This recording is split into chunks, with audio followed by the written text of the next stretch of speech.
Presente simple, primera parte. Una vez hecho un breve repaso de los 3 tiempos simples en el video anterior, procederemos al análisis del primer tiempo simple en inglés, el cual se denomina presente simple, simple present. Como se ha indicado desde la introducción, el inglés es un idioma muchísimo más fácil que el español. En ese sentido, para explicar la sencillez en este primer tiempo, es necesario profundizar en el funcionamiento general del inglés y en la naturaleza de las explicaciones de por qué en general el inglés es un idioma más sencillo. Explicación 1. Identificación del inglés como un idioma no decidente. Como primera explicación de la naturaleza del inglés, debemos volver a puntualizar que el inglés es una lengua no decidente, lo cual no quiere decir otra cosa más que en el inglés nunca vamos a modificar las terminaciones de sus verbos por razón de género y número.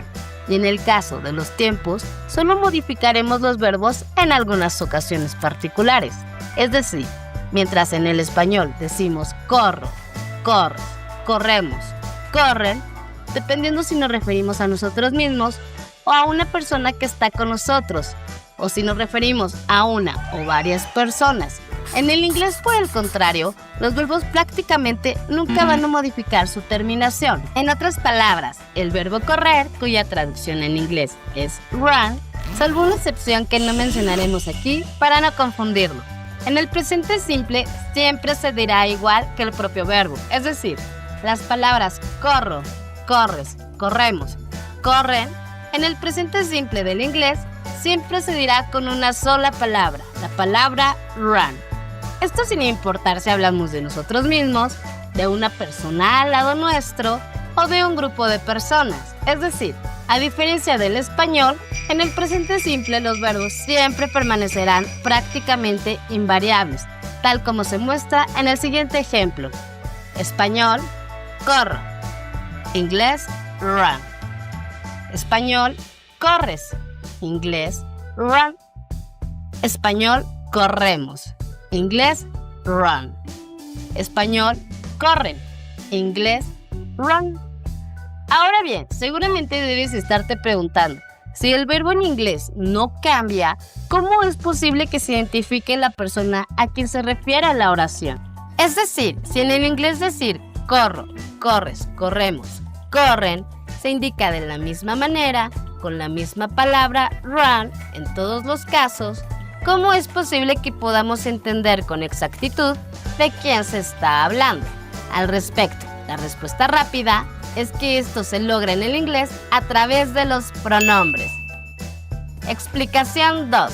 La omisión de los pronombres en el español. Para poder seguir explicando la sencillez del presente simple en el inglés, es necesario reflexionar en la estructura del español. Al respecto, debemos mencionar que derivado de que en el inglés los verbos cambian según la persona de quien estamos hablando, y decimos corro, corres, corremos, corren, en el español comúnmente usamos oraciones incompletas, que no se señala de manera íntegra la estructura elemental de las oraciones, es decir, no señalan al sujeto, verbo, complemento, sino que solo se señala al verbo y complemento. Lo anterior, ya que en el español se infiere los sujetos de la determinación de los verbos. Pero antes de que se preocupe y le parezca que no sabe ni entiende de qué hablo, veamos esta situación aplicada con ejemplos. Yo corro muy rápido. Decimos, corro muy rápido. Tú corres muy rápido. Decimos, corres muy rápido. Nosotros corremos muy rápido. Decimos, corremos muy rápido. Ellos corren muy rápido. Decimos, corren muy rápido. Una vez visto lo anterior, podemos identificar que en el español que hablamos diariamente, usualmente le quitamos el sujeto de la estructura y solo dejamos los verbos y complementos. Siendo esto posible en el español, porque los verbos irán cambiando dependiendo del sujeto del que se habla. El verbo nos permite identificar el sujeto o la persona de quien nos referimos. En ese sentido, poner atención en la omisión del uso de los pronombres en español es la pista fundamental para poder entender el inglés, ya que si entendemos que en el español, por la naturaleza de la determinación de los verbos, quitamos los pronombres, podemos llegar a la conclusión de que en el inglés, al no cambiar nunca la terminación de los verbos, nunca vamos a poder hacer lo mismo que en el español. Es decir, en el inglés nunca podremos omitir el sujeto. Es decir, al estructurar una oración en inglés, siempre tendremos que mencionar a una persona por su nombre o bien por el pronombre que lo representa.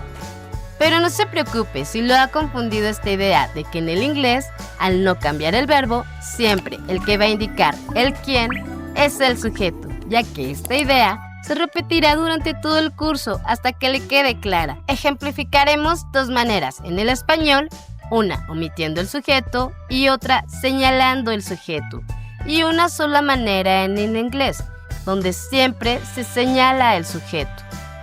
Corro, yo corro. I run. Corres, tú corres. You run. Corremos, nosotros corremos. We run. Corren, ellos corren. They run. Al respecto, como puede apreciar en el ejemplo pasado, aunque las estructuras son iguales en los dos idiomas, sujeto, verbo y predicado, en el español se suele eliminar la mención del sujeto en la oración, porque el mismo se puede interpretar del verbo. Por el contrario, en el inglés, como sus verbos nunca cambian, siempre se va a mencionar al sujeto, ya que la única manera de saber a quién se refiere el verbo en una oración en el inglés es precisamente con la mención del propio sujeto. En otras palabras, en español se puede decir nosotros corremos o simplemente corremos. Por el contrario, en inglés solo se puede decir la estructura completa. We run. Conclusión. Una vez que analizamos las dos explicaciones anteriores, podemos darnos cuenta de que el inglés es igual que el español en cuanto a su estructura, solo que el inglés es más fácil, porque al no omitir nunca al sujeto, salvo algunas pequeñas excepciones que veremos más adelante, los verbos nunca van a cambiar.